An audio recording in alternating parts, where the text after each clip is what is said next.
जब भी हमें दांत में पेन होता है, टूथेक होता है, तो हमारे को बहुत सारी पहले होम रेमेडीज ही याद आती हैं। हम उसके बाद जब उसमें हमें आराम नहीं आता है तब उसके बाद ही डेंटिस्ट के पास जाते हैं, उसके बाद ही हम डॉक्टर को विजिट करते हैं। तो एक होम रेमेडीज में अधिकतर आपने सुना होगा, जब भी कोई स्वेलिंग आ जाती है तो उसमें कहा जाता है कि सिकाई कर लो। अब सिकाई दो तरह की होती है, एक आइस पैक ठंडी सिकाई होती है, एक गर्म सिकाई होती है, और दोनों ही बहुत अलग अलग जगह पे यूज होती है। तो आज हम इसी बारे में बात करेंगे, कहाँ पे आपको ठंडी सिकाई करनी है और कहाँ पे आपको गर्म सिकाई करनी है। इन दोनों चीजों का आप मिक्सअप कभी भी नहीं करेंगे, क्योंकि उसके जो आउटकम है वो गलत हो सकते हैं, खराब हो सकते हैं, आपको ज्यादा पेनफुल हो सकते हैं। Hello everyone, myself doctor Amita Agrawal. तो हम डेंटिस्ट खुद कहते हैं आपसे, जैसे कि हमने दांत निकाल दिया, आपका एक्सट्रैक्शन कर दिया, तो हम आपसे खुद कहते हैं कि 24 घंटे बाद आपको गुनगुने पानी में नमक डाल के कुल्ला करना है।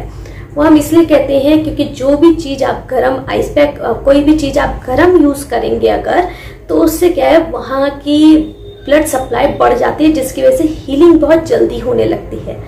तो लेकिन क्या होता है कि जब भी आपको हर केस में ब्लड सप्लाई नहीं बढ़ानी होती, जैसे अगर आपने एक्सट्रैक्शन करवाया तो उसके तुरंत बाद आप कभी भी हीट अप्लाई नहीं करेंगे या गुनगुने गर्म पानी के कुल्ले नहीं करेंगे, क्योंकि जब भी हम दांत निकालते हैं किसी भी जगह से, उस समय हमें वहां पे ब्लड जो है वो रोकना होता है। लेकिन अगर हम गर्म पानी यूज करेंगे तो वो जो है वहां की ब्लड सप्लाई बढ़ा देगा, जिससे खून जो है हमारा ज्यादा निकलने लग जाएगा।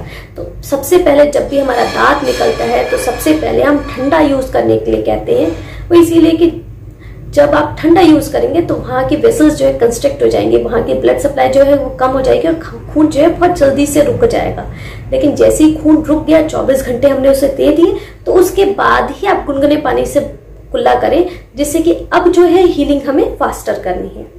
सेम वे जब भी कोई सूजन आ जाती है, कहीं भी आ जाए बॉडी में, आपने सुना होगा जैसे पैरों में सूजन है तो कहते हैं कि गर्म पानी की सिकाई कर लीजिए। तो लेकिन जब भी आपको सूजन आ जाती है मसूड़े में, दांत में, तो उसका आप हमेशा ध्यान रखेंगे, कभी भी अंदर से या बाहर से आप जो है वो हीट प्रोवाइड नहीं करेंगे।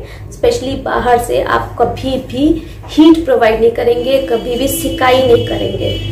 उससे आपकी सूजन कम नहीं होगी, उससे आपकी सूजन बढ़ेगी। वो इसलिए क्योंकि अगर सूजन आ रही है आपको, तो आपको नहीं पता है किस वजह से आ रही है, लेकिन यूजुअली क्या होता है, सूजन इन्फेक्शन की वजह से आती है, वहां पे बैक्टीरिया ग्रो होने लगे हैं, पस बनने लगा है, इसकी वजह से सूजन आ गई है।